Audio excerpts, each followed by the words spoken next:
Kolkata high court में BJP नेता शुभेंदु अधिकारी की याचिका पर सुनवाई शुरू हो गई है। हाई कोर्ट ने यह कहा है कि संदेश खाली के जिन इलाकों में धारा 144 लागू नहीं है, वहां पर शुभेंदु अधिकारी जा सकते हैं। पिछले हफ्ते पुलिस ने धारा 144 का हवाला देकर शुभेंदु अधिकारी को संदेश खाली नहीं जाने दिया था और इसीलिए शुभेंदु अधिकारी ने आज संदेश खाली जाने की इजाजत मांगी है। इस बीच हाईकोर्ट की तरफ से यह कहा गया है कि जहां पर धारा 144 नहीं लगी है वहां पर शुभेंदु अधिकारी जा सकते हैं।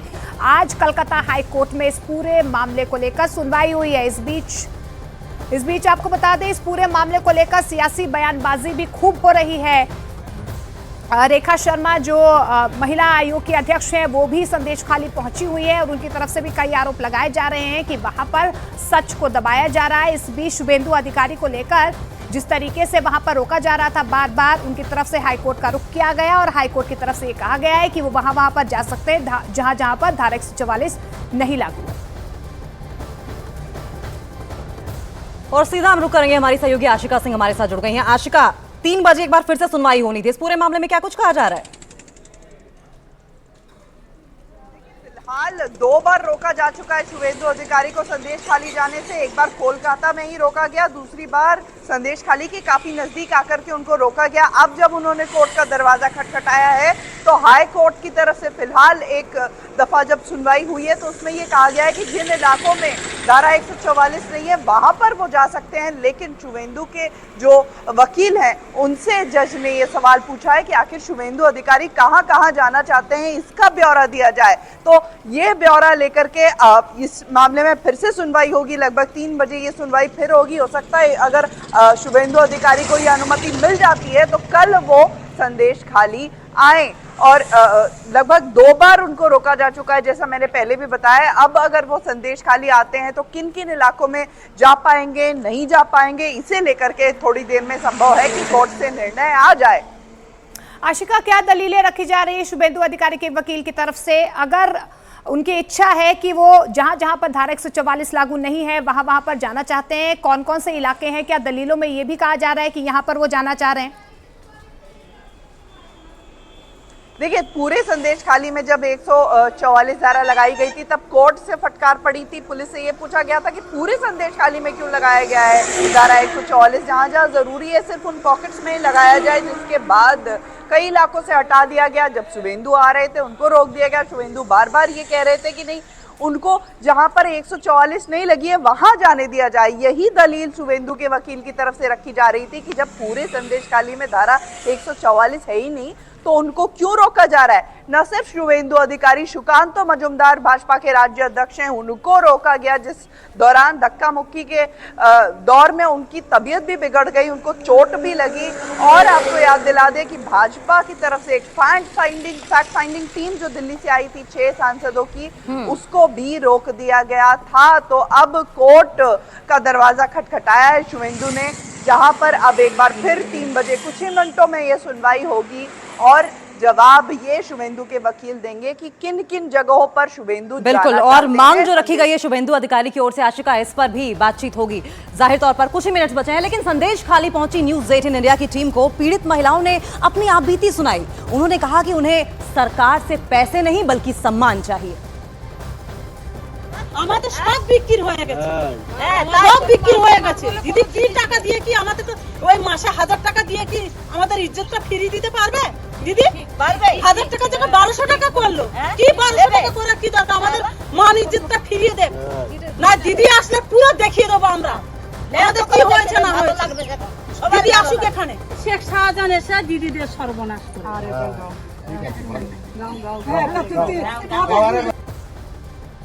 संदेश खाली हिंसा पर सुप्रीम कोर्ट में अब से थोड़ी ही देर में सुनवाई होने वाली है, लेकिन इससे पहले हमने वो बातें आपको सुनवाई जबकि संदेश खाली जब न्यूज़ 18 इंडिया की टीम पहुंची थी तो जो पीड़ित महिलाएं थी उनका क्या कुछ कहना था। अपनी आप बीती बयां करते हुए उन्होंने सरकार से सख्त लफ्जों में मांग की है कि पैसे नहीं, हमें सम्मान चाहिए, हमें सम्मान दिलाइए। आपको बताएं, शुभेंदु अधिकारी की याचिका पर अब से थोड़ी ही देर में सुनवाई होगी। और इस बीच आपको बता दें, राष्ट्रीय महिला आयोग की अध्यक्ष रेखा शर्मा संदेश खाली पहुंच गई है। उन्होंने वहां की महिलाओं से बातचीत की है और ममता सरकार पर सीधा हमला भी बोला है। तो देखिए रेखा शर्मा यहाँ पर पहुंच चुकी है। उनकी तरफ से साफ तौर पर कहा जा रहा था कि वहां की महिलाओं की जो पीड़ा है, जो दर्द है, वो समझना चाहेंगी और यही वजह है कि वो यहाँ पर आई हैं। कानून व्यवस्था जिस तरीके से यहाँ पर रही है उसको लेकर भी वो लगातार सवाल उठा रही हैं और अब सीधा हमला बोला जा रहा है ममता सरकार पर। एक महिला तो आई और वो भी कोर्ट में गई है क्योंकि पुलिस कुछ नहीं करती है, इसीलिए कोर्ट में जा रही हैं महिलाएं ताकि कोर्ट में कुछ तो करेगी, पुलिस कुछ नहीं करती है।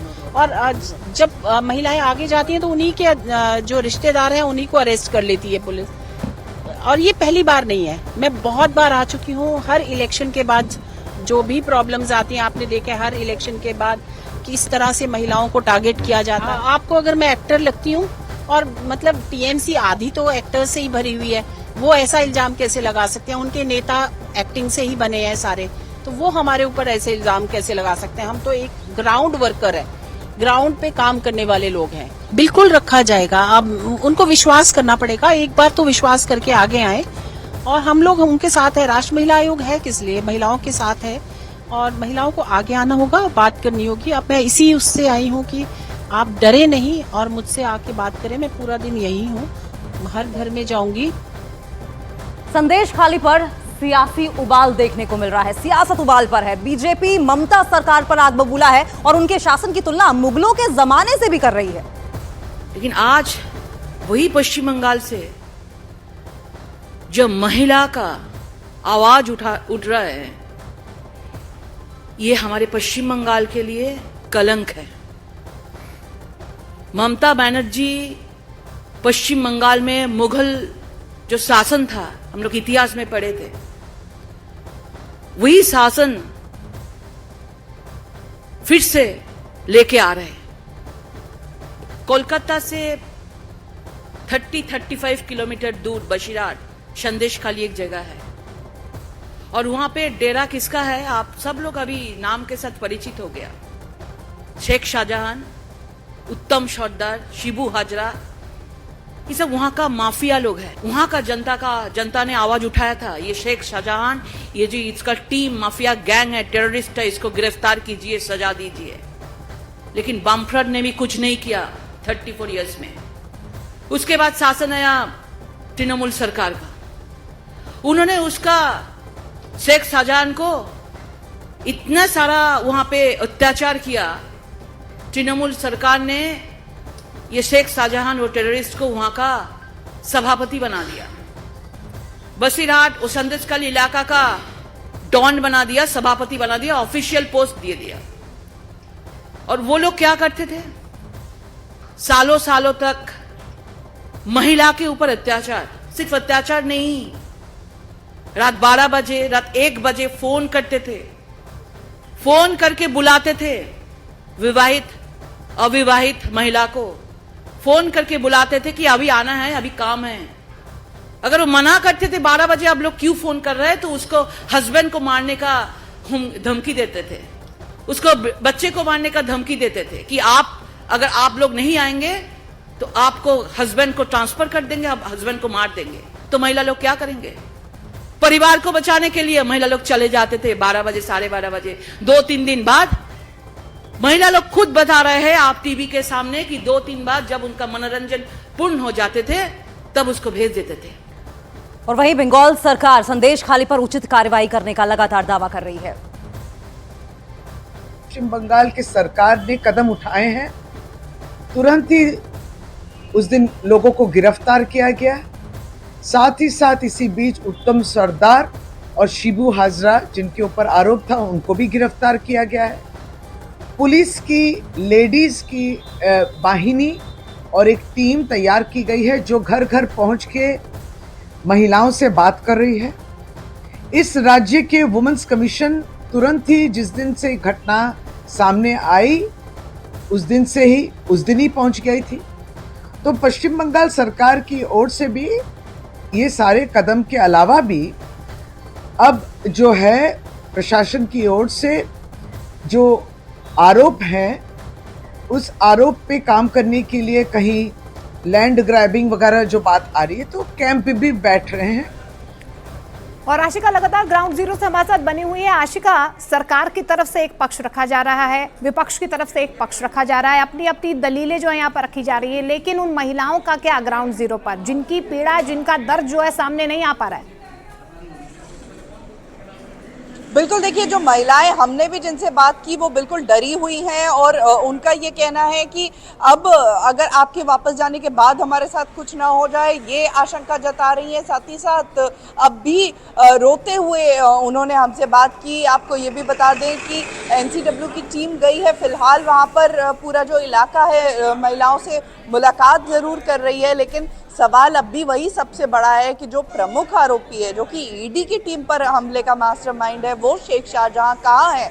मामले में एक गिरफ्तारी होती है, जब मामला ठंडा नहीं होता है उसके बाद एक हफ्ते बाद दूसरी गिरफ्तारी होती है, जबकि लगातार शिबू हाजरा के साथ उत्तम सरदार दोनों के खिलाफ ये आंदोलन चल रहा था। जब गिरफ्तारी सबसे पहले सिर्फ उत्तम सरदार की हुई, शिबू हाजरा उसी इलाके में था, तो हमसे भी न्यूज़ 18 को भी उसने इंटरव्यू दिया, लेकिन पुलिस उस तक नहीं पहुंच पाई थी। एक हफ्ता और लग गया शिबू हाजरा को गिरफ्तार करने में, लेकिन शेख और इसीलिए आशिका, पावर पोस्ट पोजीशन का दुरुपयोग करने का आरोप लग रहा है और शय कौन दे रहा है? ममता बनर्जी। ऐसे भी आरोप लग रहे हैं। क्या शुभेंदु अधिकारी को लेकर जो अब सुनवाई होने वाली है, ऐसे में संदेश खाली का सच क्या है, ये भी बाहर आने का रास्ता खुलेगा? देखिए, अब तक बीजेपी की तरफ से चाहे सुकांत मजुमदार हो, राज्य अध्यक्ष हैं, शुभेंदु अधिकारी विरोधी दल नेता है, एक फैक्ट फाइंडिंग टीम जिसमें 2 केंद्रीय मंत्री थी, सभी संदेश खाली तक पहुंचने की कोशिश करते हैं, लेकिन उनको पुलिस ने पहले ही बैरिकेड लगाकर रोक दिया।